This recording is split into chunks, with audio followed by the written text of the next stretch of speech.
কাচ্চি পছন্দ করে না এমন মানুষ একজনও খুঁজে পাওয়া যাবে না। আমার তো কারণে অকারণে কাচ্চি বিরিয়ানিগুলো খুবই ভালো লাগে এগুলো রান্না করতে। তো এই যে ঝটপট কাচ্চির জন্য সব প্রিপারেশন নিয়ে নিচ্ছিলাম। প্রথমে হচ্ছে আমি একদম বড় সাইজের আলু নিয়ে নিয়েছি, যেগুলো আমি একটু হলুদ আর জর্দার রং মাখিয়েছি আর সামান্য পরিমাণ লবণ দিয়েছি, তারপর ভেজে নিয়েছি। মোটামুটি ভাজার পর এখানে আমি বেরেস্তা বানিয়ে নিব। তার জন্য বেশ খানিকটা পেঁয়াজ দিয়েছি আর আস্তে আস্তে আগুন দিয়ে সুন্দর একটা কালার আসা পর্যন্ত অপেক্ষা করেছি। যখন একদম পারফেক্ট বেরেস্তা হয়ে যায় তখন এটা আমি নামিয়ে নিই। কাচ্চি কিংবা বিরিয়ানিতে বেরেস্তার এই ফ্লেভারটা বেশ ভালো লাগে আর দেখতেও খুব সুন্দর লাগে, খুবই সুন্দর একটা কালার আসে। তো এই যে খুব সুন্দর আমার বেরেস্তাগুলো হয়ে গেছে, এখন নামিয়ে নিচ্ছি। এবার চাল সেদ্ধ করে নিব। তার জন্য এখানে গোটা মশলা দিয়ে দিয়েছি, এক পাতিল পানি দিয়েছি। ভাজা আলু, আলু বোখারা, কিশমিশ, সস, বিরিয়ানি মশলা, সাথে বেরেস্তা, জর্দার রং আর ফেটানো দই সবকিছু রেডি করেছি। পেঁয়াজ রসুন আর আদা বাটা তাও নিয়ে নিয়েছি। এখন মাংসগুলো আমি খুব সুন্দর করে ধুয়ে নিয়েছিলাম, তার মধ্যে দিয়ে দিয়েছি পেঁয়াজের পেস্ট, আদা রসুনের পেস্ট, মাংসের পরিমাণ মতো নিয়ে নিয়েছি। এখন দিয়ে দিচ্ছি পরিমাণ মতো গরম মশলা গুঁড়ো, সাথে এখানে দিচ্ছি আবার মরিচের গুঁড়ো। এখন টক দইটা দিয়ে দিয়েছি। এগুলা দেওয়ার পর দেখলাম পানি অনেকটাই ফুটে উঠেছে, দিয়ে দিলাম আমি চালগুলো। চাল দিয়ে একটু নেড়ে চেড়ে আমি হাফ সেদ্ধ করে নিব। চাল দেওয়ার পর মাংসে বাকি উপকরণগুলো এদিকে আমি দিয়ে দিচ্ছি। প্রথমেই দিয়েছি লবণ পরিমাণ মতো, তারপর দিয়ে দিলাম একটু পেঁয়াজ বেরেস্তা। আমার সাথে আমার মেয়েও ভয়েস দিচ্ছে। এদিকে দিয়ে দিলাম টমেটো সস পরিমাণ মতো, তারপর দিচ্ছি এখানে জর্দার রং অর্ধেক পরিমাণ, সাথে দিয়ে দিলাম কাচ্চির মশলাটা। পুরোপুরি 1 প্যাকেট কাচ্চি মশলা এখানে আমি ব্যবহার করেছি। তো এরপর আমি আবার আমার চালগুলো দেখছিলাম যাতে নিচে দিয়ে লেগে না যায়, একটু নেড়ে চেড়ে দিয়েছি। তারপর এখানে দিয়ে দিয়েছি সামান্য পরিমাণ চিনি। এখন সব মশলা খুব ভালোভাবে হাত দিয়ে মাখিয়ে নিচ্ছি। খুব ভালোভাবে মশলাটা মাখিয়ে নেওয়ার পর এই মাংসটা আমি রেস্টে রেখে দিব বেশ কিছুক্ষণ। আর এইদিকে এই যে আমার চালটা মোটামুটি সেদ্ধ হয়ে গেছে হাফ। এখন এগুলো আমি নামিয়ে নিব, পানি ঝরিয়ে নিব। চালের পানি পুরোপুরি শুকিয়ে চালগুলো ঝরঝরে হতে বেশ কিছুক্ষণ সময় লাগবে। তার মধ্যে মাংসটা কিন্তু ম্যারিনেট করা হয়ে যাবে। তো মাংস ম্যারিনেট করা হয়ে গেছে, দিয়ে দিয়েছি পরিমাণ মতো তেল, তারপর মাখিয়ে নিয়েছি। এখন যেই পাত্রে আমি কাচ্চিটা বসাবো তার মধ্যে মাংসগুলো নিয়ে নিয়েছি। উপরে দিয়ে দিচ্ছি আমি যে আলুগুলো ভেজে রেখেছিলাম সবগুলো। আর মাংসে আমি কোনো পেঁপের পেস্ট ব্যবহার করিনি।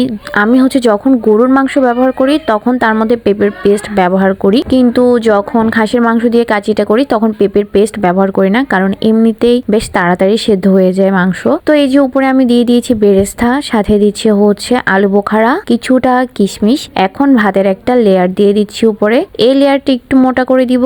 এই পর্যন্ত আমি বেশ কয়েকবার কাচ্চি রান্না করেছি। তো একবার কাচ্চির টেস্ট এক রকম হয়েছে, কারণ যেহেতু এই কাচ্চিটা আমি খুব অল্প পরিমাণে রান্না অল্প কিছু সংখ্যক বাড়ি রান্না করেছি, তার জন্য এটার এক্সপিরিয়েন্স আমার খুবই কম, যার কারণে উপকরণে আমি একটু গন্ডগোল করে ফেলি যখনই রান্না করতে যাই। যেহেতু স্পেশাল দিন ছাড়া কাচ্চিটা আমি একদমই করি না, নর্মালি শর্টকাট বিরিয়ানি আমি করে ফেলি, বা চিকেন দিয়ে করি, বিফ দিয়ে করি, যেটা দিয়েই করি নর্মাল বিরিয়ানি রান্না করি। কাচ্চিটা আমি খুব কম পরিমাণ করি, তো যার কারণে একবার এক টেস্ট আসে। বাট এবারের কাচ্চিটা বেশ ভালো ছিল। তো যাই হোক, এখানে আমি কয়েক লেয়ারে চালগুলা দিয়ে দিয়েছি, আর প্রতিটা লেয়ারে আমি জর্দার রং, বেরেস্তা আর কিছু আলু বোখারা দিয়ে দিয়েছি। তো সর্বশেষ লেয়ার দেওয়ার পর এখানে আমি জর্দার রংটা দিয়েছি, সামান্য পরিমাণ পেঁয়াজ বেরেস্তা বেঁচে ছিল সেগুলো দিয়েছি। তারপর এখন পাতিলের ঢাকনাটা আমি লাগাবো, তার জন্য আটা এভাবে লাগিয়ে দিচ্ছিলাম। যদিও আটাটা আমি একটু পাতলা করে নিয়েছিলাম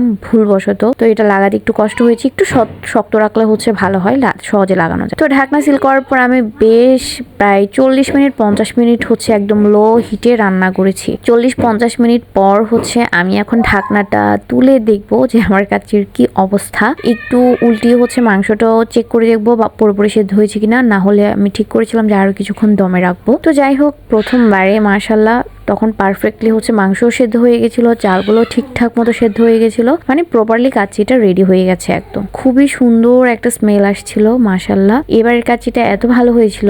তো এই যে আমি ঢাকনাটা সরিয়ে চেক করে দেখছিলাম, আর একটু নেড়ে চেড়ে দিয়েছি, খুব বেশি নাড়াচাড়া করিনি যেহেতু কাচ্চি। আর কাচ্চিটা রেডি হতেই একদম দুপুরে খাওয়ার সময় হয়ে গেছে। তার জন্য আমি ঢাকনা তুলেই প্লেটে সার্ভ করার জন্য নিয়ে নিচ্ছিলাম। একটা বোল, একদম পুরো এক বোল নিয়ে নিয়েছি এখানে কাচ্চি। তারপর নিয়ে যাচ্ছি টেবিলে নিয়ে গিয়ে সবাইকে সার্ভ করে দিলাম। সবাই তো কাচ্চি খেয়ে মহা খুশি হয়েছে। যদিও মুখে প্রথমে কেউ কিছুই বলে না, জোর করে সবার পেট থেকে কথা বের করতে হয়। একমাত্র আমার দেবর ছাড়া আমার বড় দেবর আবার খেয়েই বলে দেয় যে না, বেশ ভালো হয়েছে। বাট আমার জামাইকে হচ্ছে 100 বার বলে বলে তারপর তার পেট থেকে কথা বের করতে হয়। তো আমিও খেতে বসে গেছি, আমিও বেশ শান্তি মতো খেয়েছি। আর কাচ্চির সাথে একটু ড্রিঙ্কস না হলে কি চলে। তো এই তো খুব সুন্দর একটা দিন ছিল, কাচ্চি স্পেশাল দিন। সবাই ভালো থাকবেন, আমার ভিডিও ভালো লাগলে অবশ্যই আমার চ্যানেলটা সাবস্ক্রাইব করে দিবেন। আল্লাহ হাফেজ।